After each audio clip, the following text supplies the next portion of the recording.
I don't really have a professional mic or anything. This is also unscripted, but I do have bullet points on points that I'm going to talk about in the video in my notebook. I have a notebook that I use for lines for casting calls that I auditioned for little skits. Speaking of which, there's going to be an animation skit coming out very soon on my channel. I also have a shout out for Ezzy the Wolf 10 for letting me do my first map part.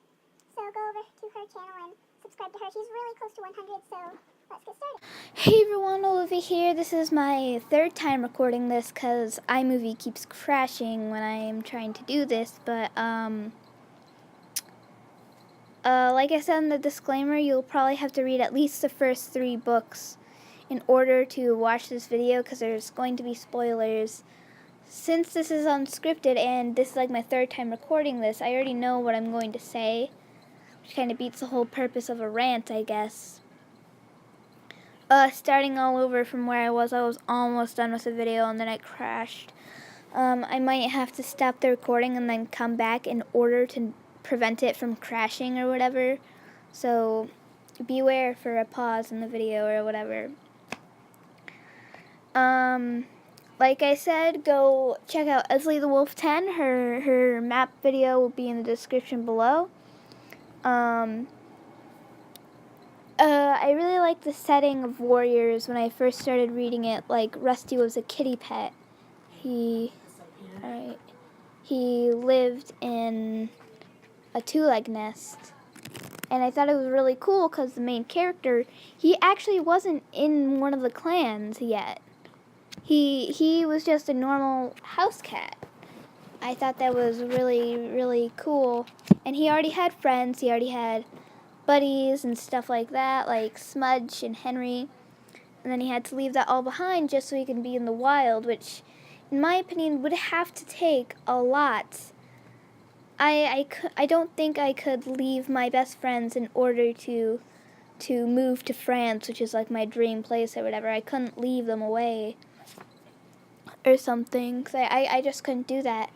When the first gathering came along and we met at least most of the clans, like, I found a large resemblance of the clans to the Hogwarts houses in Harry Potter, where ThunderClan was Gryffindor, ShadowClan was Slytherin, RiverClan was Ravenclaw, and then the Unknown Wind Clan was Hufflepuff. I really like the roles as well, like the leader and the deputy and the mentors and the queens and all of that, the medicine cat especially. I always said to myself, I wish I were a cat so I could be in one of the clans and become a medicine cat, because that's what I always wanted to do. Speaking of medicine cats, I didn't really like Spotted Leaf. She was kind of flat. In one of the CatCasts, I think it was the one with Butterfly Identity, they were talking about how there should have been another chapter where Firepaw and Spotted Leaf kind of developed a little more. And then the relationship would be still very unlikely, but might be a possibility. Because it wouldn't really make sense if she was just dying and Firepaw was acting like his long-lost love or whatever was, like, gone forever when it was really just kind of like a schoolboy crush. Then Yellowfang came along and just totally rocked it. She's one of my, in my opinion, one of the best characters in the series, except for Running Wind, because Running Wind was my favorite, but they killed him off. He's still my favorite, though. Because she was always grouchy. She always wanted something. Oh wait, it's one of those times where I have to stop the recording. 1 second.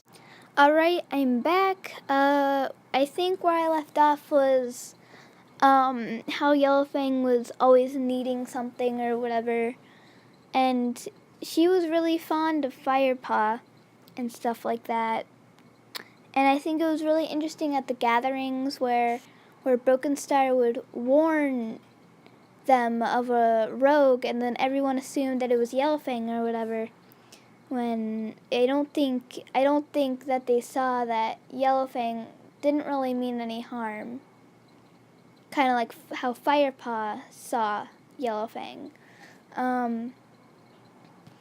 On to Broken Star. I think Broken Star was probably one of the best villains we've met, because he was just evil for the sake of being evil. He didn't really have a reason, like Scourge or Tiger Star. Tiger Star was kind of power hungry.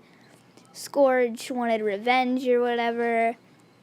Broken Star was evil just for the sake of being evil. And I think that was really cool, because that's how I like villains.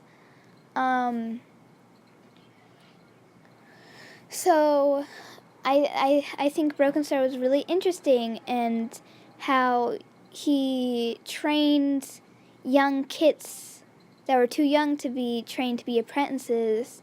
He trained them and then killed them, and then blamed it on his mother, Yellowfang. Of course, he didn't know, but I think it's really cool that Broken Star was a strong villain, but it kind of disappointed me in the ending where he was fighting Firepaw or whatever, and he's like, "It's not the end of me, apprentice," because like that's so dramatic. It was kind of anticlimactic, even though it was the climax of the book, because he kind of just ran away.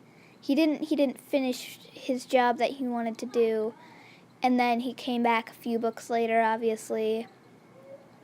Then he came blind, and then he was killed by Yellowfang again.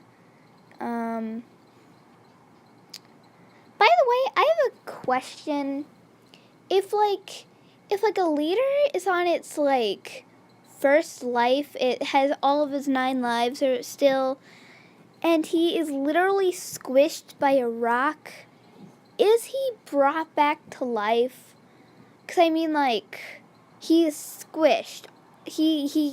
He's fallen apart. He can't really morph back into the thing he was before. Is it possible for a leader to come back to life after that?